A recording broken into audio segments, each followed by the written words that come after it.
લઈ જાય ને મારો ભાઈ ઘડીક આમ જો, આ ઘડીક ઘરે આમ જો મારો ભાઈ ઘરે મને કોઈ સાંભળતું નથી એટલે જ અહીં આવવું પડે. માફ કરજો મિત્રો, પણ ઘડીક લઈ જાવ ને વાલા.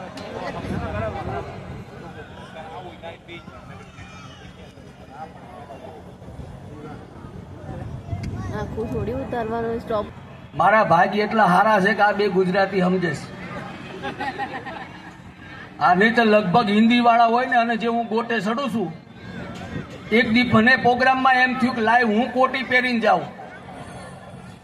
તે હું કાળા કલરની કોટી પહેરીને આવ્યો. જેવો અંદર એન્ટર થયો ને, તે બાઉન્સર વાળા ભાઈએ મને કીધું, મને કે પાણી ભરતો આવે. પછી ખબર પડી મારી જેવી કોટી પહેરીને તો આવા પસાદડા રખડતા હતા, ભણતા હતા ને સાહેબ અમારી. અને જો અત્યારના છોકરાઓ 21મી સદીના છોકરાઓના મગજ થઈ ગયા તીનની તપેલી જેવા. અલ્પેશભાઈ, ઇન્સ્ટન્ટ ગરમી પકડે. આપણે આપણા છોકરાઓને કાંઈ કહી નથી શકતા. છોકરો નિશાળે મોઢો આવ્યો, સાહેબનો મગજ હલી ગયો. કેમ મોઢો આવ્યો? ઊંચા અવાજે બોલ્યા ને તો છોકરાનો મગજ હલી ગયો. છોકરો કે હું વેલો આવું મોઢો આવું, તમારે નિશાળ ચાલુ કરી દેવાની. હા, મારી રાહ નો જોવી. એને બે આવ્યો, એની પાછળ બીજો એક જણો આવ્યો. એને જીભ ચોટે, અટકે, જલાય. જેવો વર્ગમાં દાખલ થયો, સાહેબે કીધું 3 દિવસે નિશાળે આવ્યો. 3 દિવસથી ઇતિહાસ ભણાવું છું, પેપરમાં શું લખીશ? છોકરાએ ચાલુ કર્યું, સાહેબ હું ઇતિહાસ મારા બાપા પાસે ભણી લઈશ.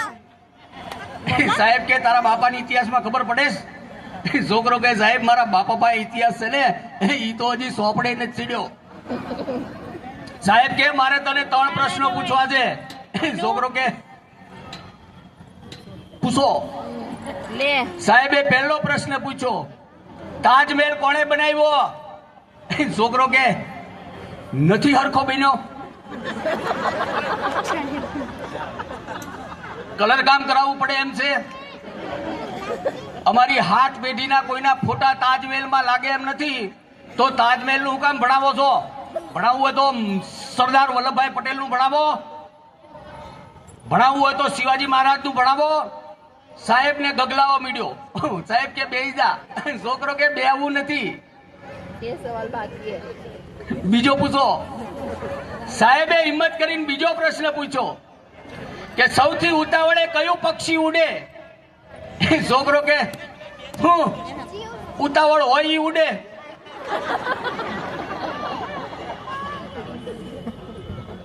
હનુ એવું ના કરે.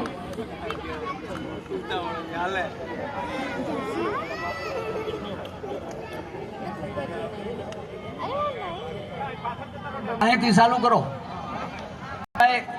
ગાવા વાળા કદાચ આંખું બંધ કરીને ગાય ને તો ઈ સારા લાગે, અને અમે બોલવા વાળા આંખું બંધ કરીને બોલીએ ને તો મીંદડી દૂધ પીતી હોય એવું લાગે. એટલે શક્ય હોય તો ડિસ્ટર્બ ન થાય એવું કરજો. સાહેબ કે બેહી જા. છોકરો કે બેહવું નથી. ત્રીજો પ્રશ્ન પૂછો.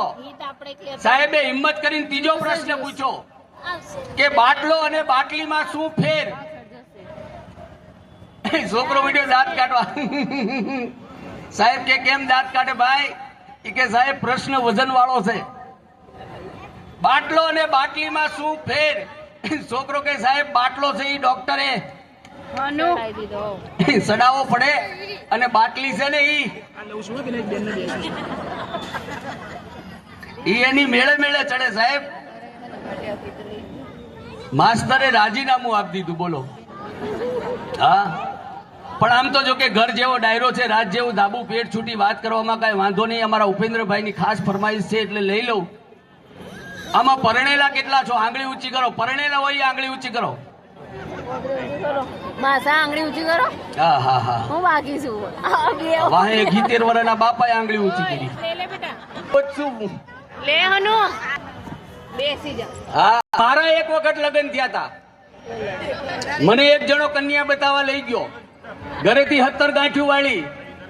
મન કે ન્યા જઈને સીધું બે આવવાનું, હસવાનું નહીં, બોલવાનું નહીં, ગમે ને તો ખાલી આમ જ કરવાનું. મેં કીધું લઈ ઓકે લો બધે લઈ યા લેજો. જઈને બેઠા રહોડામાં જ પાણી આવ્યું મેં પાણી પી લીધું પાણી પીને મેં કીધું ઓકે મને કે કામ વાળી છે